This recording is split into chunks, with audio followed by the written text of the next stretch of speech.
Hello दोस्तों, नमस्कार। SM के शाना में मैं आप सब का दिल से बहुत बहुत स्वागत करता हूँ।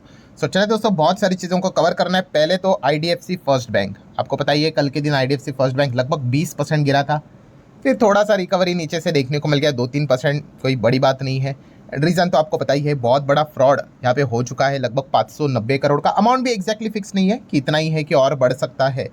पर अगर देखा गया दोस्तों, तो जो ये फ्रॉड हुआ था किसके साथ हुआ था? किसी रिटेल के साथ नहीं, किसी कंपनी के साथ नहीं, ये फ्रॉड हुआ था गवर्नमेंट के अकाउंट के साथ। हरियाणा सरकार का जो अकाउंट है वो आईडीएफसी फर्स्ट बैंक में देखने को मिल रहा था। वहाँ पे इतनी बड़ी अमाउंट देखने को मिल रही थी और वो पैसा दूसरी जगह पे ही भेजा जा रहा था और काफ़ी बड़ा अंतर हम लोग को देखने को यहाँ पे मिला था। बाद में पता चला कि ये फ्रॉड है। एंड बाद में जो हरियाणा के जो चीफ मिनिस्टर है उन्होंने ये अश्योरेंस दिया था कि जितना भी पैसा गया है सब यहाँ पे वापस आएगा। अगर देखा गया दोस्तों, तो कल उन्होंने ये चीज़ सदन में सामने यहाँ पे रखी हुई थी और आज के दिन की बात कर ले दोस्तों, तो जो उन्होंने बोला था वो यहाँ पे हो चुका है। आप देख सकते हैं, all money lost in IDFC first bank, fraud recovered. ये मैंने कह रहा हूँ, हरियाणा के जो सीएम है उन्होंने ही ये पॉइंट सामने यहाँ पे रखा हुआ है। उन्होंने बताया लगभग 556 करोड़ अलॉन्ग विद 22 करोड़ का इंटरेस्ट, सब कुछ यहाँ पे 24 घंटे के अंदर वापस आते हुए देखने को यहाँ पे मिल चुका है। इस पॉइंट को आप नोट करके यहाँ पे चल सकते हो। तो चलिए, ये अच्छी बात है, पैसा वापस आते हुए देखने को मिल रहा है। आईडीएफसी फर्स्ट बैंक की अगर बात कर ले तो मतलब क्या अब केस क्लोज हो गया? अरे भाई बिल्कुल भी नहीं। मान ले किसी ने अगर चोरी की है तो पैसे मिल गए तो केस बंद हो जाता है? नहीं। हाँ भाई, वो चोरी की मतलब क्यों की, एग्जैक्टली उसमें कितने लोग इन्वॉल्व है, ये सारी चीज़ें सामने आनी चाहिए कि नहीं। अभी तक तो सिर्फ 4 लोगों को ही सस्पेंड किया जा चुका है। तो वो जैसे अभी मैंने आपको बताया, केपीएमजी फॉरेंसिक ऑडिट कर रहा है और जैसे ही वो ऑडिट रिपोर्ट सामने आएगी, सबसे इंपॉर्टेंट चीज़ क्या है? 2 चीज़, एक अमाउंट क्या इतना ही है, एंड सेकेंड सबसे बड़ा पॉइंट कौन सा है? Type of a fraud.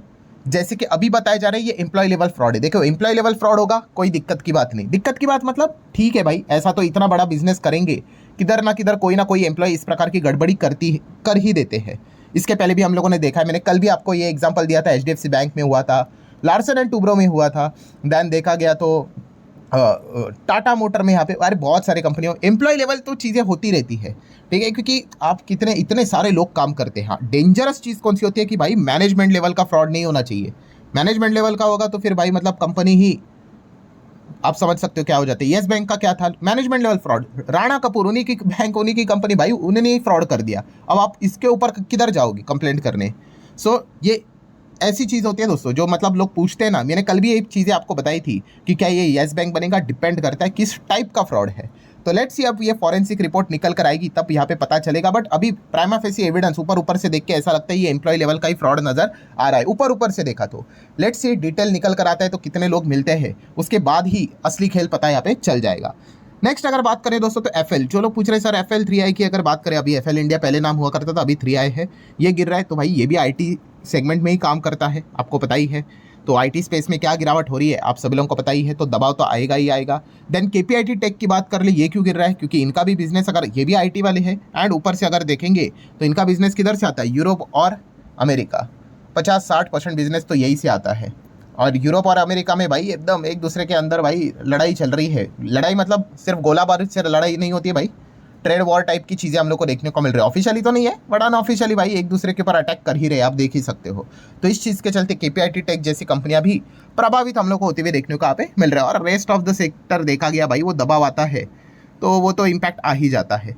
Then अगर देखा गया दोस्तों तो भारत सरकार है, यस, भारत सरकार की अगर बात कर ले, अलग अलग डिसीजन लेते हैं तो एक ऐसा डिसीजन सरकार ने यहाँ पे लिया है, मतलब काफ़ी शॉकिंग फैसला। मतलब किस सेक्टर को लेकर? टेक्सटाइल, यस, टेक्सटाइल इंडस्ट्री की अगर हम लोग बात कर ले, कुछ स्टॉक्स आज के दिन आप लोगों ने देख लिए होंगे टेक्सटाइल इंडस्ट्री में काफ़ी अच्छी तरीके से यहाँ पे गिरे हुए थे। मतलब अगर मैं आप लोगों को दिखा दूँ तो आप देख सकते हैं, देखिए कोई 4.5, कोई 5% का लोअर सर्किट लगा था। गोकुलदास एक्सपोर्ट भी ज़बरदस्त गिरा था। देन फेज 3 की बात करें, अरविंद की बात कर ले, लोअर सर्किट्स में हम लोग को ये ट्रेड करते हुए देखने को मिल रहे थे। तो ऐसा हुआ क्या? तो इसके पीछे का रीज़न है दोस्तों reduction of RODTEP, RoDTEP benefit to hit textile exporter. अब आप बोलोगे रोड टेप बेनिफिट्स सरकार ने यहाँ पे, मतलब इतना तो पता चला कि भाई कोई तो बेनिफिट टेक्सटाइल सेक्टर को मिलता था, एक्सपोर्टर को मिलता था, ठीक है, सिर्फ सेक्टर को नहीं, एक्सपोर्टर जो मतलब टेक्सटाइल से रिलेटेड काम और एक्सपोर्ट से कमाते थे, उनको ये फ़ायदा होता था, वो सरकार ने यहाँ पे क्या कर दिया, रिड्यूस कर दिया बाय 50%। ये एग्जैक्टली है क्या, तो आप इसका फुल फॉर्म आप यहाँ पे देख सकते हैं। ये बेसिकली हम लोग को एक स्कीम देखने को यहाँ पे मिलती थी जो एक्सपोर्टर के लिए, टेक्सटाइल एक्सपोर्ट करने वालों को फ़ायदा देती थी। सो वहाँ पे 50% की कटौती हम लोग को देखने को यहाँ पे मिल चुकी है, 50।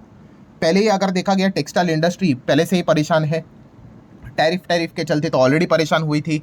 एंड अभी अगर हम देखेंगे जिस प्रकार से ये जो चीज़ें रिड्यूस होते हुए देखने को मिली है, टाइमिंग बिल्कुल भी सही नहीं है, इसलिए काफ़ी जो टेक्सटाइल रिलेटेड एक्सपोर्टर है वो काफ़ी सरकार से नाराज़ होते हुए देखने को मिल चुके हैं। वेल्सपन भी आप देख सकते हैं, बहुत सारी कंपनियां हम लोग को लाल निशान में देखने को मिली है। इनफैक्ट टेक्सटाइल वाली कंपनियां ये प्रे कर रही है अभी कि ये जो इस प्रकार के जो और भी कुछ बेनिफिट है, ROSCTL, इस प्रकार के कुछ बेनिफिट, अलग अलग टाइप के बेनिफिट्स होते हैं। मतलब ये स्कीम क्या है, सारी स्कीम्स ही है। तो आप देख सकते हैं rebate of state and central levies and taxes, ठीक है, ये भी एक जो स्कीम देखने को मिल जाती है। ये भी किसको मिलती है, टैक्स, मतलब खास करके अगर आप देखोगे तो गारमेंट इंडस्ट्री को ही हम लोग को देखने को यहाँ पे मिल जाता है। सो अब ये डर रहे हैं कि भाई कहीं ये स्कीम में भी कुछ इस प्रकार की कटौती, कोई बंद बिन तो नहीं करेंगे। अगर ऐसा किया तो एक्सपोर्ट करने वाले टेक्सटाइल इंडस्ट्री को और भी बहुत बड़ा झटका लग सकता है।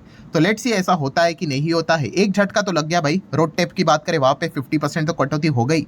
अभी सरकार अगर अपना कोई फैसला पलट दे तो अलग बात है, बट हम कह सकते हैं कि टेक्सटाइल सेक्टर को मदद की आवश्यकता, और ऐसे ही समय पे जिस प्रकार से चीज़ें देखने को मिल रही है, डैमेज होते हुए देखने को यहाँ पे मिल चुका है। सो इसलिए आप देख सकते हो कुछ टेक्सटाइल्स कंपनीज के ऊपर फर्क नहीं पड़ा क्योंकि वो एक्सपोर्ट ही नहीं करते होंगे। जो एक्सपोर्ट कर रहे हैं भाई उनके ऊपर ज़बरदस्त दबाव देखने को मिला, तो ये इसके पीछे का कारण था।